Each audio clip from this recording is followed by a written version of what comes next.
wonder what we've got in the bag today. The 750 or the 850?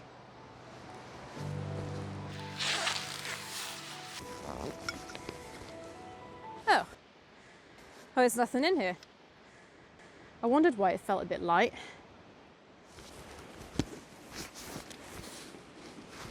Right, some bag magic. Camera gods, please give me a camera.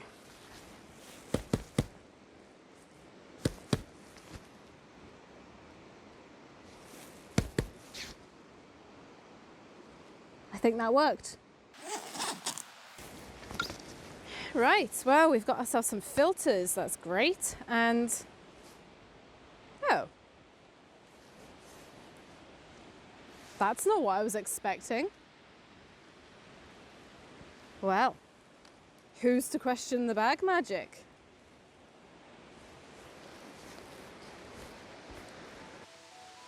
Courtney Victoria, a Hasselblad X2D, and another wet and windy trip. You may have seen me on these trails a few times in the past. I absolutely love coming back here, not just because the waterfalls are absolutely stunning, but I never feel as though I have enough time to really get stuck in.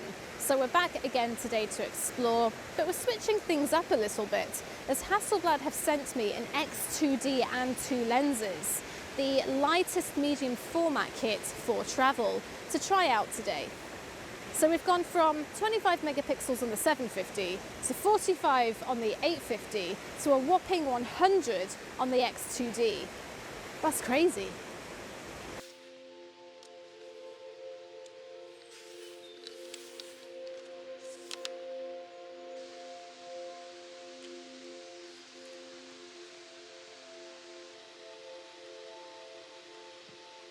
I've just popped the rain cover on the X2D as it is raining, or we do have sleet, it's sort of snowing, and typically it's coming directly into the camera lens and into my face, which is quite annoying. I don't think I'm destined to be dry on these photography outings.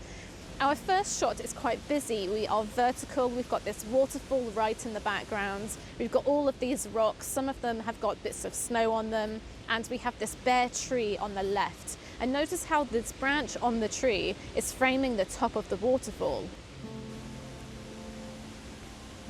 Now I am going to focus stack this image, 3 shots, one for that tree in the foreground, one for the rocks and this bit of wood in the middle, and then one for the waterfall right at the back.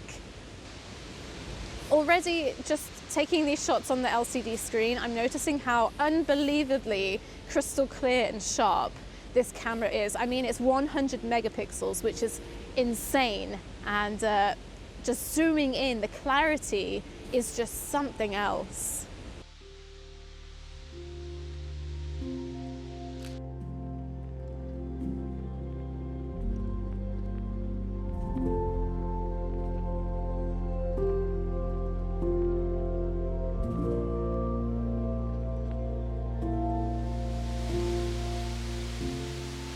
For our second image, I'm going to hop over to this bit of island here and take an image that is completely different from the first, that is very, very simple and minimalistic.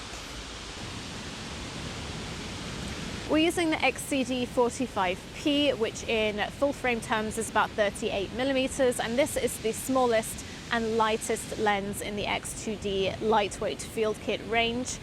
We also have the Format High-Tech polarizing filter on, just to take down the reflection of the surface of the water and give myself a slightly longer shutter speed so I can get some nice silky and soft, ethereal looking, dreamy water. Otherwise this shot is very, very simple with low down to the ground, just this waterfall and its bare essentials. Unfortunately, this shot didn't work out as my lens and filter were both fogging up a lot more than I thought they were, and so the images came out super soft and, in my opinion, not usable. The weather did try to cooperate as we went from this to this.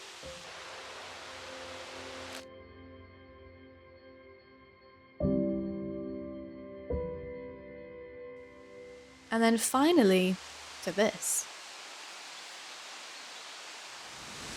You would not believe it. We have gone from heavy rain and snow to the complete opposite. Everything is now dry, which is great, but we have this bright sun that's come in, and now everything is just blinding and heavily contrasted. Personally, I'm not a fan of patchy and harsh light like this, but I really wanted to become a bit more familiar with these lenses, so I tested out some composition ideas. Because I like the more dreamier look in my waterfall images, I popped a 6-stop ND filter on to slow down my shutter speed as it was so bright and sunny. I'm experimenting with both lenses that Hasselblad have given me. The 21mm, which is 17mm in full frame, is ultra wide angle. It only weighs 600 grams. It's quite a light and a diddy lens. But I am leaning more towards the 45mm as that extra bit of reach really helps in a scene like this where it's difficult to move around, and it just fits my style of photography a bit more. But both lenses so far are absolutely incredible, and they both feature world-class optics that really unleashes the true potential of the 100 megapixels in this camera.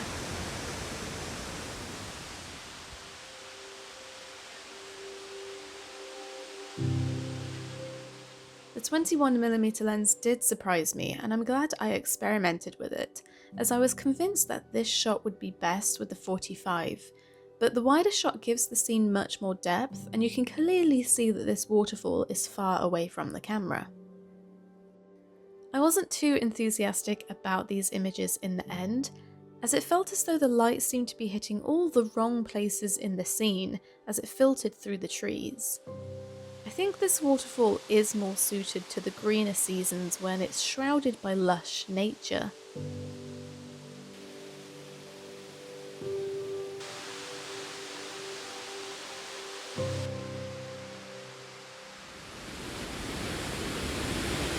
I think we've got a pretty good shot that is perfect for this ultra wide lens. Yes. Okay, let's do it. Thank you.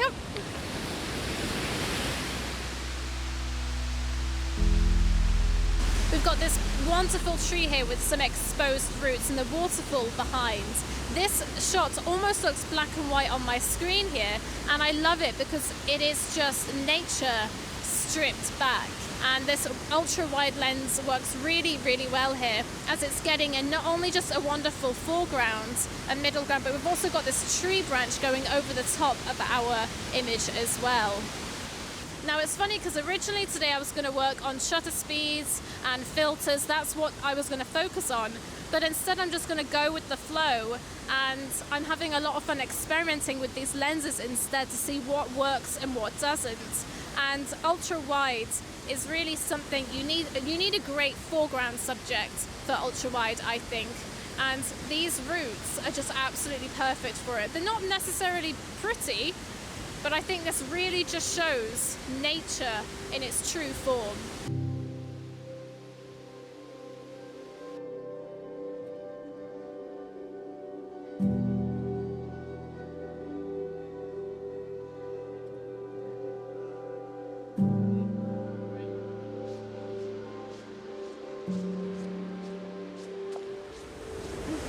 So I'm about to go and find a waterfall that I have yet to photograph on this trail because I can never find the pathway to it.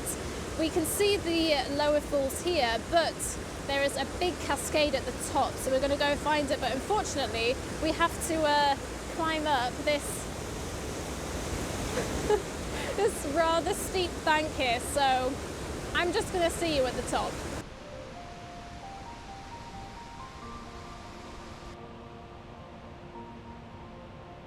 I was blown away by this waterfall and was kicking myself for not having visited it before.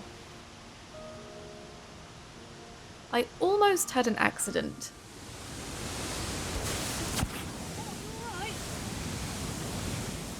And so I decided just to get on with the photography so that I'd finish the day in one piece.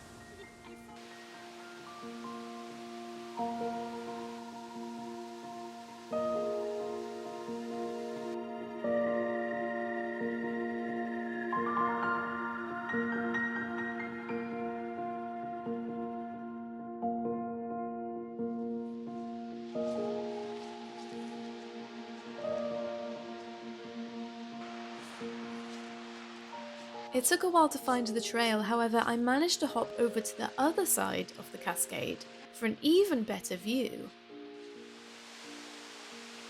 Unfortunately, by this time the light was going, and if I wanted to linger to composition search, I'd have had a treacherous climb back up in the dark.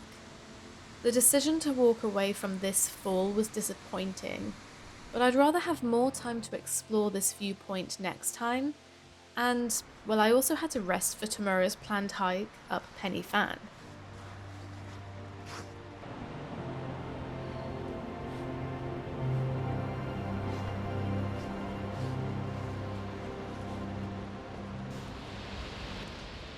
A degree of planning in photography is useful, but a rigid plan can result in frustration, especially if the weather doesn't play ball. It's good to know when to be flexible and when to adapt to nature's way. So my original plan was to go hiking with this setup. As it's so incredibly lightweight, it's perfect to travel and go hiking with. But the weather has turned and we've had a huge amount of snow on the mountaintops. We have torrential rain today and I don't feel comfortable going and doing that trail. So we're back to the waterfalls because, well, there's plenty of images to have here.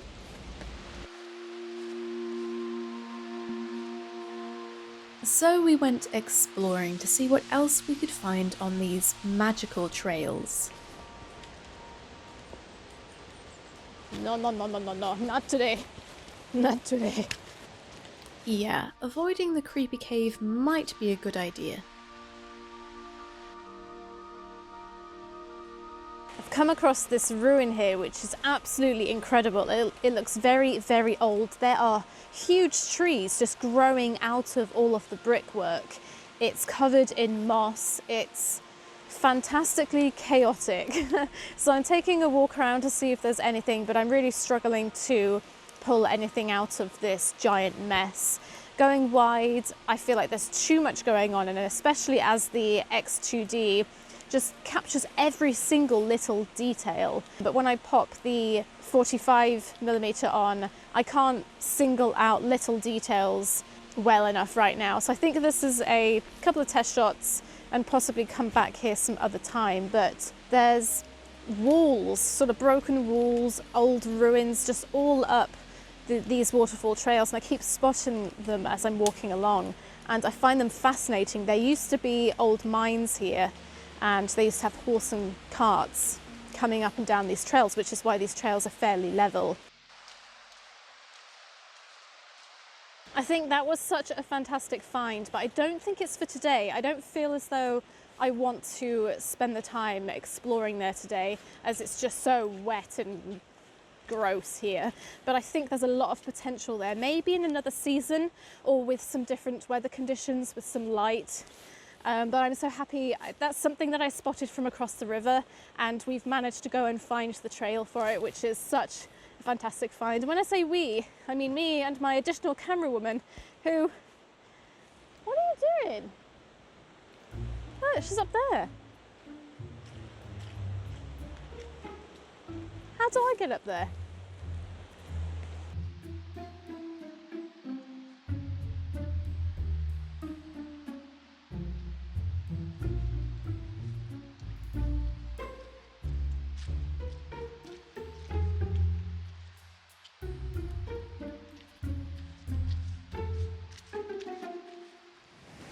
Just some of my thoughts on this camera for those who are curious and interested.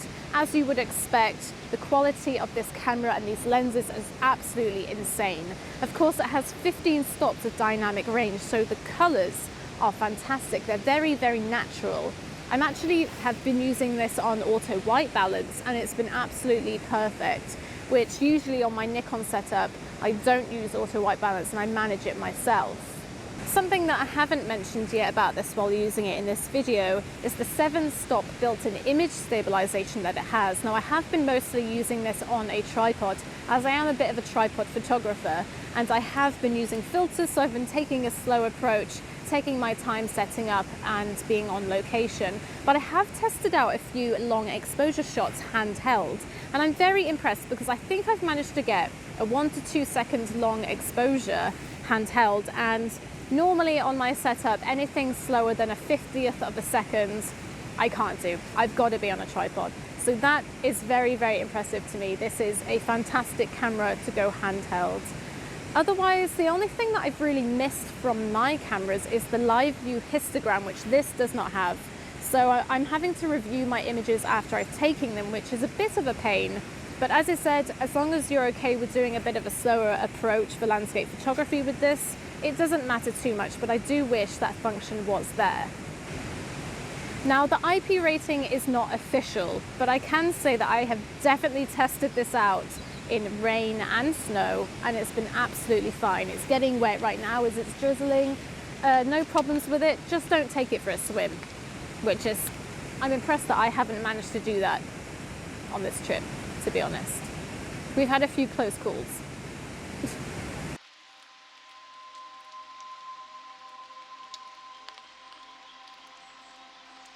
So we're the opposite side of this river from earlier on in our video, and this tree here has caught my attention, and the trunk is jutting out over the river almost as though it's an elbow shape. We've got a wonderful gap in between the, well, multiple trunks that this tree seems to have, and through the gap in the middle we can just see this beautiful waterfall. I'm going to have to crop a bit with this image, but luckily we have 100 megapixels, so cropping is no problem. But right now I am waiting for a couple of other photographers just to clear off, because they're in my way and they're in my shot. But I imagine they're also getting some pretty cracking images from over there as well, although I think they're getting a little wetter than I am.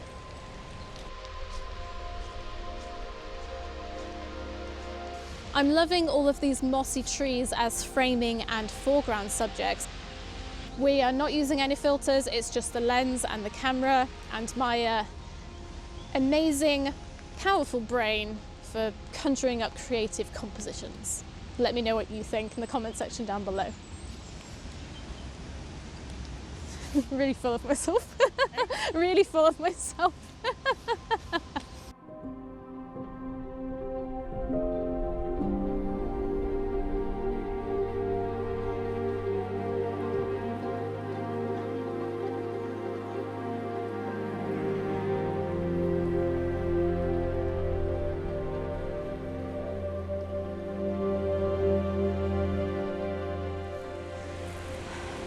I think the rain's coming in again, but I think there's a shot there, so I think we're going to get that really quick before this weather turns.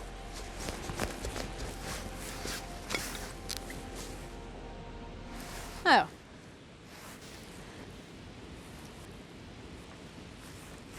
Didn't last long, did it?